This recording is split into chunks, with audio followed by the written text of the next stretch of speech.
যোৰহাট জিলাৰ নকছাৰীত সত্ৰীয়া নামঘৰ সমাজৰ উদ্যোগত দিহানাম সমাৰোহ অনুষ্ঠিত।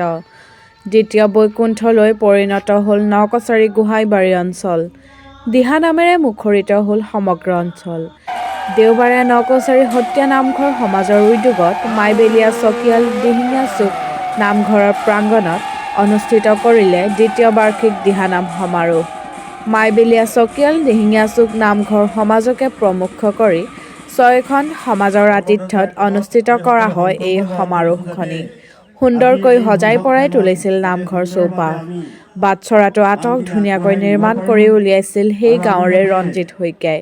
আনফালে দক্ষ অৱতাৰ ভাগি আটক ধুনীয়াকৈ স্থাপন কৰিছিল দিগন্ত গগৈ নামৰ শিল্পীজনে। পুৱা বন্তি প্ৰজ্বলন কৰি সমূহীয়া প্ৰাৰ্থনা কৰাৰ পিছত ধৰ্মধ্বজা উত্তোলন কৰে সত্ৰীয়া নামঘৰ সমাজৰ সভাপতি তৈলক্য নাথ বৰাই। লগে লগে প্ৰতিখন সমাজৰ ধৰ্মধ্বজা সমাজৰ মুৰব্বীসকলে উত্তোলন কৰে। দিহানাম উদ্বোধন কৰে জনপ্ৰিয় দিহানাম শিল্পী ৰশ্মি বৰদলৈয়ে। বিশিষ্ট অতিথি হিচাপে উপস্থিত আছিল চিনামৰা কলেজৰ প্ৰবক্তা দীপেন নাথ। জীৱন গগৈয়ে সঞ্চালনা কৰা এই অনুষ্ঠানত উপস্থিত আছিল ছেবাৰ প্ৰাক্তন সচিব কমলজ্যোতি গগৈ, সত্ৰীয়া নামঘৰ সমাজৰ সভাপতি তৈলক্য নাথ বৰা, কাৰ্যকৰী সভাপতি পূৰ্ণ গগৈ, উপ-সভাপতি প্ৰশান্ত লাহন, সম্পাদক বিজয় গগৈ, আদৰণি সমিতিৰ সভাপতি কমল গগৈ, কাৰ্যকৰী সভাপতি বদন সন্দিকৈ, সম্পাদক লোহিত গগৈ, সাংস্কৃতিক সম্পাদক নবীন গগৈ, জিতু গগৈ, শিল্পী ৰঞ্জিত শইকীয়া, দিগন্ত গগৈ আৰু বিভিন্ন সমাজৰ পৰা অহা বিশিষ্ট ব্যক্তিৰ লগতে আইবাকসকল। এই সমাৰোহত ৩০টা দিহানাম দলে যোগদান কৰিছিল। বিভিন্নজনৰ দান বৰঙণিৰে আদৰণি সমিতিৰ সুন্দৰ আতিথ্যত সুচাৰুৰূপে সম্পন্ন হ'ল দ্বিতীয় বাৰ্ষিক দিহানাম সমাৰোহখনি। ৰাতিলৈ স্থানীয় যুৱকসকলৰ দ্বাৰা পৰিৱেশন কৰা হয় কুৱালক্ষ্য উপাখ্যান উজান দৈত্যবধ নামৰ ভাওনাখনি।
আমি অতিকে আনন্দিত যিহেতুকে আমাৰ এই যিটো অস্থায়ী যিটো বাটচ'ৰা তেওঁলোকে নিৰ্মাণ কৰিলে এই স্থানীয় এজন ৰঞ্জিত শইকীয়া নামৰ এজন যুৱকে তেওঁৰ অতি সুন্দৰভাৱে তেওঁ যি কলা কৌশলী আৰু লগতে দিগন্ত গগৈ যিখিনি কলা কৌশলী তেওঁলোকে ইয়াত সংযোজন কৰি যিখিনি নিৰ্মাণ কৰিলে যিসকল বিশিষ্ট অতিথি আমি আমন্ত্ৰণ কৰিছিলোঁ তেওঁলোকে অতি আপ্লুত হৈছে। আজি দিহানামৰ উদ্বোধক হিচাপে আহিছিল আমাৰ আমন্ত্ৰণক্ৰমে ৰশ্মি বৰদলৈ।